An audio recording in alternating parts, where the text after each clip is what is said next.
సంఘమందరికి వందనాలు. నా పేరు సింధూర.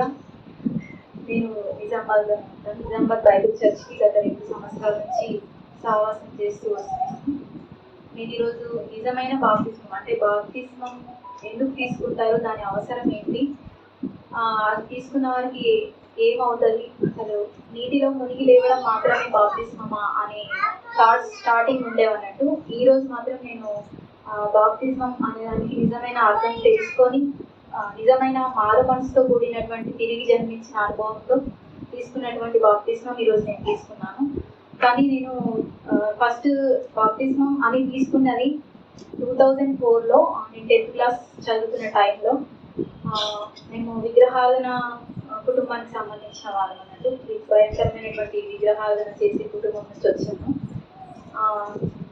మా ఇంటి వెనకాల ఉన్న ఒక క్రిస్టియన్ ఫ్యామిలీ ఉండేది, అబ్రహాం షారా ఆంటీ అని వాళ్ళు మా ఇంట్లో ఉన్నటువంటి కొన్ని కష్టమైనటువంటి క్లిష్టమైన పరిస్థితిలో ఉన్న మా ఫ్యామిలీని ఓదార్చే మాటలు కొన్ని వాళ్ళు మా అమ్మకి చెప్తున్నప్పుడు, మా అమ్మ అంటే వాళ్ళు ఎలా చెప్పారంటే, సువార్త అది మీరు అంటే పాపం గురించి ఎక్స్ప్లెయిన్ చేయలేదు, దానివల్ల వచ్చే నష్టం ఏంటో ఎక్స్ప్లెయిన్ చేయలేదు, కానీ నిజమైన సువార్త అయితే అందుకోలేదు మొదటిసారి మా అమ్మ.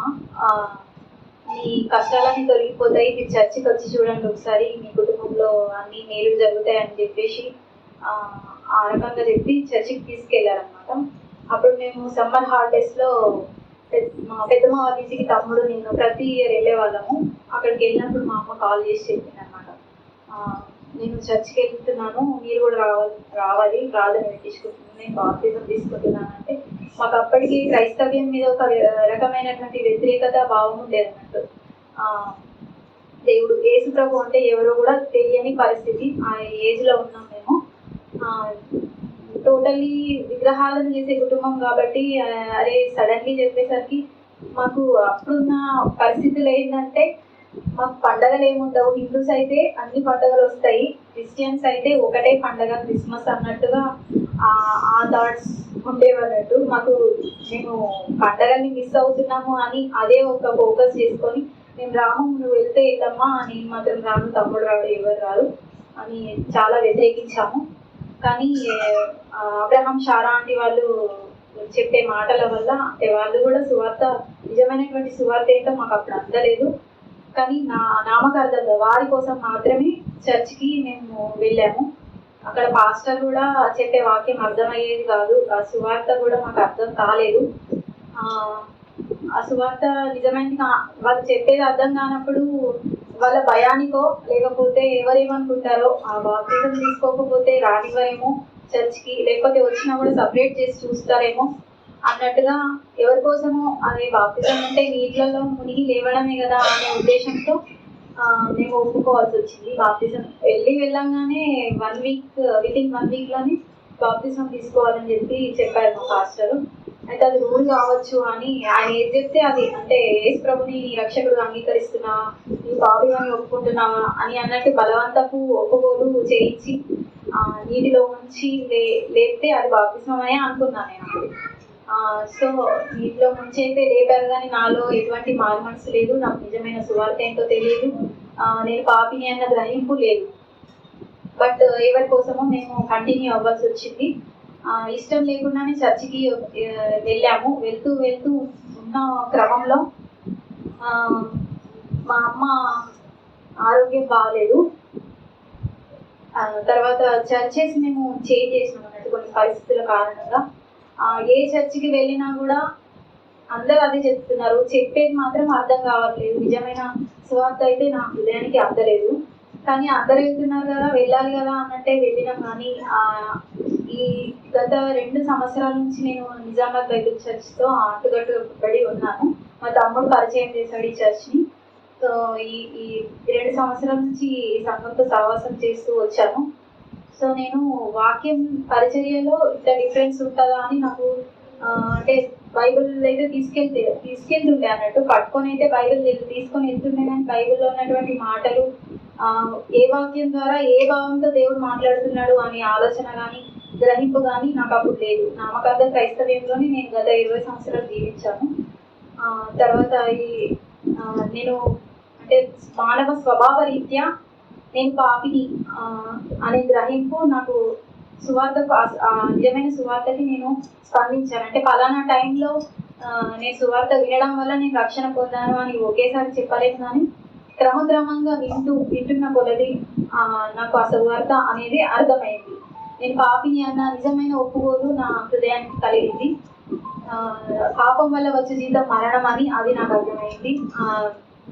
మరి మరణం అయితే ఈ అశాశ్వతమైనటువంటి జీవితం నుంచి ఒకరోజు చనిపోతాము. చనిపోయిన తర్వాత మన ఆత్మ ఎటు వెళ్ళిపోతుంది, నరకం పరలోకం అని చెప్పి రెండు మాత్రమే ఉన్నాయని విన్నాను. అది నమ్మి బాప్తిస్మం పొందిన వాడు రక్షింపబడును, నమ్మని వారికి శిక్ష విధింపబడును అనే మాట నా హృదయానికి ప్రతిసారి తాకుతూ ఉండేది. అయినప్పటికీ నాలో కొన్ని అంటే చర్చికి అయితే వెళ్తున్నాను, కానీ ప్రార్థన లేదు, దేవునితో సహవాసం లేదు, దేవుని విషయాల గురించి నిజమైన అనుభవం అనేది లేదు, నిజమైన క్రైస్తవ జీవితం నాలో లేదన్నట్టు. ఒక 2 years నుంచి ఈ సంఘంతో ఎప్పుడైతే సహవాసం స్టార్ట్ చేశానో నాకు తెలియని ఎన్నో విషయాలు నేను నేర్చుకున్నాను. బాప్తిస్మం అంటే ఏంటి, రక్షణ అంటే ఏంటి, పాపం అంటే ఏంటి అనేది నేను తెలుసుకున్నాను. గత జీవితం చూస్తే నేను రెవెన్యూ డిపార్ట్మెంట్లో జాబ్ చేశాను. అయితే రెవెన్యూ అంటేనే బ్యాడ్ నేమ్ ఉంది, లంచాలు తీసుకుంటారు అనే బ్యాడ్ నేమ్ ఉంది. ఆ డిపార్ట్మెంట్లో దేవుడు నన్ను అక్కడ ఎందుకు అంటే జాబ్ ఆ ప్లేస్లో ఇచ్చారో దేవుని మహిమార్థమే ఇచ్చాడని నేను తర్వాత తెలుసుకున్నాను. లంచ ఉండితనం అనేది ఈ అమ్మాయి అయితే తీసుకోదు అనే పేరైతే దేవుడు నాకు ఇచ్చాడు. అది దేవుని మహిమార్థమై నేను అక్కడ వాడబడుతున్నాను. అందుని బట్టి నేను ఎంతో సంతోషిస్తున్నాను. అయితే నేను నిజమైన పాపిని అని నేను ఈరోజు ఒప్పుకున్నాను. ఆ పాపం నుంచి దేవుని ఉగ్రతకు పాత్రరాలనై ఉండగా దానికి సంబంధించినటువంటి శిక్ష నాకు బదులుగా యేసు ప్రభువే దేవుని కుమారుడే స్వయంగా నా కోసం ఈ భూలోకానికి తిరిగి వచ్చి సిల్వలో రక్తం కార్చి చనిపోయి తిరిగి లేచాడని నేను నమ్ముతున్నాను మనస్ఫూర్తిగా. మారు మనసు పొంది తిరిగి జన్మించిన అనుభవంతో నేను ఈరోజు బాప్తిజం తీసుకున్నాను. ఈ రోజు నుంచి నేను అంటే క్రీస్తుతో పాటు పాతి పెట్టబడి పాప జీవితం, పాత స్వభావం ఇవన్నీ విడిచిపెట్టి నూతన జీవితంలోనికి అడుగు పెడుతున్నాను. నా స్పిరిచువల్ గ్రోత్ గురించి కూడా నేను ప్రార్థించాలి. ముఖ్యంగా నేను ఈ ఆత్మీయంగా ఎదగడం అనే విషయం, వాక్యం గురించి సరైన అవగాహన అనేది కలిగింది అంటే ముఖ్యంగా మా తమ్ముడి ప్రయాస వల్లనే. ఎన్నోసార్లు వాక్యాన్ని అంటే సువార్త విషయం ఎన్నోసార్లు చెప్పినా కూడా వినిపించుకొని అంటే నా మనోనేత్రాలు తెరవబడలేవు కాబట్టి ఎన్నిసార్లు చెప్పినా అది విననట్టుగా, చూసి చూడనట్టుగా, పైకి మాత్రమే క్రైస్తవురాలిగా ఉన్న రోజులు నా పాత గతించినటువంటి జీవితం. కానీ తమ్ముడి ద్వారా నేను ఎక్కువగా బలపడిందంటే స్పిరిచువల్ లైఫ్లో మా తమ్ముడి ద్వారా నేను బలపడ్డాను. వాక్యాన్ని ఏ విధంగా అర్థం చేసుకోవాలి, దాని ప్రకారం వాక్యానుసారమైన జీవితం ఏ విధంగా జీవించాలి, అలా జీవిస్తే దేవుడు ఇష్టపడతాడు అనేటువంటి విషయాన్ని నేను నేర్చుకుంటున్నాను, నేర్చుకుంటాను కూడా ఇంకా. సో ఈ సువార్తకు నేను స్పందించి ఈరోజు తీసుకున్నటువంటి బాప్తిస్మం నిజమైన బాప్తిస్మం అని నేను నమ్ముచున్నాను. ఇంకా ఈ సహవాసంలో కొనసాగుతూ ఆత్మీయంగా ఎంతో ఎదగాలని, నా గురించి ఇంకా ప్రార్థన చేయాలని చెప్పేసి మీ అందరికీ రిక్వెస్ట్. చిన్న సాక్ష్యం దేవుడు దీవించి ఆశీర్వదించుగాక.